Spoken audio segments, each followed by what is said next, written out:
Hello बच्चों, तो आज हम प्लांट फिजियोलॉजी का एक बहुत ही इम्पोर्टेंट टॉपिक देखने वाले हैं, ग्लाइकोलाइसिस, जिसे ईएमपी पाथवे भी कहा जाता है। इसे 3 साइंटिस्ट इम्डन, मेयरहॉफ एंड परनास, इन तीनों ने मिलकर दिया था, इसलिए इसे ईएमपी पाथवे कहते हैं। ग्लाइकोलाइसिस के प्रोसेस में ग्लूकोज का ब्रेकडाउन पायरुविक एसिड में होता है। ग्लूकोज जो कि एक 6 कार्बन कंपाउंड है, इसके एक मॉलिक्यूल के ब्रेकडाउन से 2 मॉलिक्यूल ऑफ पायरुविक एसिड बनता है, जो कि 3 कार्बन कंपाउंड होता है। ये जो ग्लाइकोलाइसिस के जो भी रिएक्शंस हैं, ये सेल के साइटोप्लाज्म में कंप्लीट होते हैं। ठीक है, ये एक टाइप का एरोबिक रेस्पिरेशन का टाइप है ग्लाइकोलाइसिस, और ये कहाँ हो रहा है? सेल के साइटोप्लाज्म में। आगे हम देखेंगे ग्लाइकोलाइसिस के स्टेप के बारे में। इस ग्लाइकोलाइसिस के प्रोसेस में टोटल 10 स्टेप होते हैं, जिसमें से 5 फेज को प्रिपरेटरी फेज कहा जाता है और बाकी के जो 5 फेज हैं उसे पे ऑफ फेज कहा जाता है। ठीक है, सबसे पहले हम लेते हैं ग्लूकोज से 6H12O6, ठीक है, जो कि एक 6 कार्बन कंपाउंड होता है। ये ग्लूकोज एटीपी पहले हमको देना पड़ेगा ना, क्योंकि एनर्जी देंगे तभी जाकर वो कन्वर्ट होगा।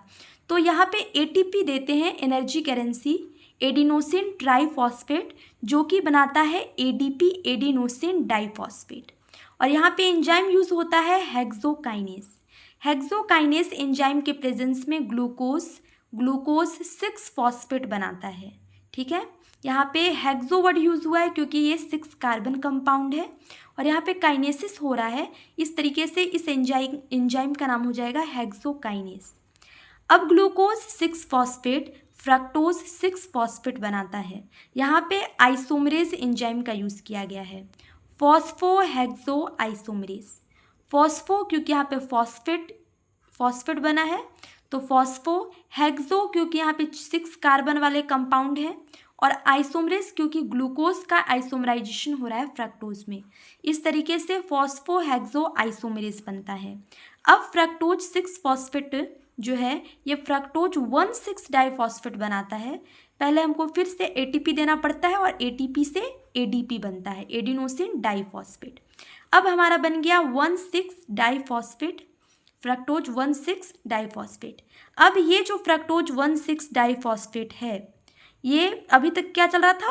पूरे 1 मॉलिक्यूल थे। ठीक है, glucose 6 phosphate, fructose 6 phosphate, fructose 1,6 diphosphate, ये सब कितने हैं? Single 1 molecule.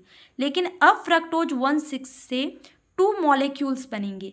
पहला बनेगा हमारा 3 फॉस्फोग्लिसरेल्डिहाइड, और सेकंड बनेगा DAP, डाईहाइड्रोक्सी एसीटोन फॉस्फेट। आप याद रख सकते हो, DAP means dihydroxy acetone phosphate. अब हमारा 3 फॉस्फोग्लिसरेल्डिहाइड जो है, ये फॉस्फोट्रायोस आइसोमरेज एंजाइम के प्रेजेंस में 1,3 डाईफॉस्फोग्लिसरेल्डिहाइड बनाता है। याद रखना, यहाँ पे 3 फॉस्फोग्लिसरेल्डिहाइड है। ठीक, बस यहाँ पे हम क्या करेंगे? 1 यहाँ पे ऐड करेंगे, 1। ठीक है, तो यहाँ पे टोटल 1 और 3 2 हो गए, और इनके लिए हम डाई वर्ड यूज़ करेंगे, तो 1,3 डाईफॉस्फोग्लिसरेल्डिहाइड बनेगा। और यहाँ पे कौन सा एंजाइम यूज होगा? आइसोमरेज। आगे 1,3 डाईफॉस्फोग्लिसरेल्डिहाइड से 1,3 डाईफॉस्फोग्लिसरिक एसिड बनेगा, और यहाँ पे एंजाइम यूज होगा डिहाइड्रोजिनेज। ठीक है, यहाँ पे हम 2NAD+ देंगे, और 2NAD+ से 2NADH+H+ बनेगा। ठीक है, 2NAD+ से 2NADH+H+ बनेगा। ठीक है, कहीं कहीं पे यहाँ पे NADH2 लिखा होता है, बट करेक्ट क्या है? NADH+H+। तो यहाँ पे डिहाइड्रोजिनेज एंजाइम का यूज़ हुआ है। अब ये 1,3 डाईफॉस्फोग्लिसरिक एसिड में कन्वर्ट होता है, ग्लिसरेल्डिहाइड ग्लिसरिक एसिड में कन्वर्ट हो गया। अब डाईफॉस्फोग्लिसरिक एसिड जो है वो बनाता है 3 फॉस्फोग्लिसरिक एसिड। पहले डाई था, तो यहाँ सब 1 हटेगा, तो यहाँ से डाई भी हट जाएगा, बचेगा 3 फॉस्फोग्लिसरिक एसिड। यहाँ पे एंजाइम यूज हुआ है फॉस्फोट्रांसफेरेज। ठीक है, फॉस्फोट्रांसफेरेज। अब क्या हो रहा है? यहाँ पे हम 2 ADP, पहले हम ATP दे रहे थे, अब हम क्या देंगे? ADP देंगे, तो 2 ADP देंगे और बनेगा हमारा 2 ATP। अब 3 फॉस्फोग्लिसरिक एसिड बन गया।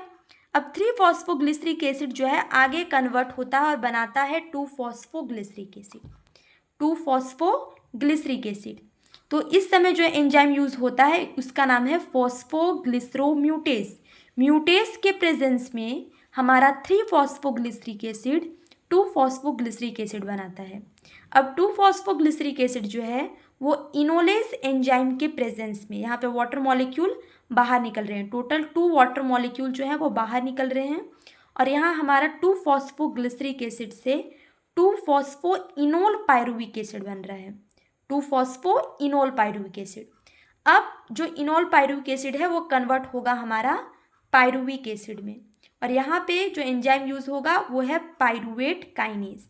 तो पायरुवेट काइनेज के प्रेजेंस में 2-फॉस्फोइनोल पायरुविक एसिड बनाता है, और साथ में यहाँ पे हमको 2 ADP देना पड़ता है, एडिनोसिन डाइफॉस्फेट, और इससे बनता है हमारा 2 ATP एडिनोसिन ट्राइफॉस्फेट। तो ये तो हमारा प्रोसेस था, लेकिन अगर हम यहाँ देखें तो फर्स्ट में क्या कर रहे थे, हम ग्लूकोज के 1 मॉलिक्यूल्स को ले रहे थे, और वहाँ से लेकर हमारे फ्रक्टोज 1,6 डाइफॉस्फेट तक हम 1 मॉलिक्यूल ही लिए हैं, बट उसके आगे अब 2 मॉलिक्यूल्स बनेंगे। अब जितने भी स्टेप हैं उसमें 2 मॉलिक्यूल्स होंगे, ठीक है, और ये जितने भी होंगे वो सब कितने कार्बन वाले होंगे, 3 कार्बन कंपाउंड होंगे। मतलब लास्ट में हमको मिलेगा पायरु, और ये जो पायरुविक एसिड जो हमें लास्ट में मिलेगा वो कितने कार्बन वाला होगा, 3 कार्बन वाला, और कितने मॉलिक्यूल बनेंगे, 2 मॉलिक्यूल। मतलब 1 ग्लूकोज के ब्रेकडाउन से 2 मॉलिक्यूल ऑफ पायरुविक एसिड बनते हैं। ठीक, अब हम देखेंगे कि इसमें कितने ATP का सिंथेसिस होता है। आगे हम देखेंगे number of ATP molecules produce. ठीक है, तो रिएक्शन में हमने देखा था कि सबसे पहले हम क्या कर रहे थे, ATP दे रहे थे। ठीक है, 2 बार हमने ATP दी, 2 ATP 2 बार। यहाँ देखो, यहाँ एक ATP हमने दिया फर्स्ट में, और ये 2 ATP। ठीक है, तो यहाँ पे हमने 2 ATP पहले इन्वेस्ट किया। ओके, उसके बाद हमने 2 ATP दिए। ठीक है, 2 ATP। ओके, उसके बाद फिर से हमने एक बार 2 ATP दिया, और हमने दिया 2 NADPH2, NADPH2।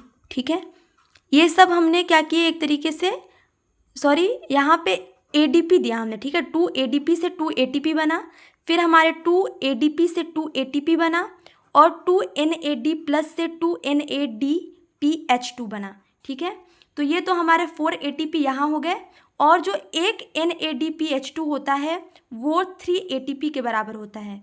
1 NADPH2 या H+ जो है ये कितने ATP के बराबर होता है, 3 ATP के बराबर होता है। इस तरीके से यहाँ पे हमको मिलेंगे 3 ATP, और अगर 2 मॉलिक्यूल हैं तो 3 × 2 मतलब कितने हो गए, 6 ATP। तो यहाँ देखो, यहाँ पे 6 ATP और यहाँ 4 ATP, टोटल कितने हो गए, 10 ATP हुए। ठीक है, और उसमें से पहले हमने जितना यूज़ किया था उसको हम माइनस कर देंगे, 2 ATP हमने यूज़ किया था उसको माइनस करेंगे, और बचेगा कितना, 8 ATP। तो ग्लाइकोलाइसिस में जो हमारे बन रहे हैं वो टोटल कितने ATP बन रहे हैं, 8 ATP। Thank you. अगर वीडियो अच्छा लगा है तो चैनल को लाइक, शेयर एंड सब्सक्राइब करें।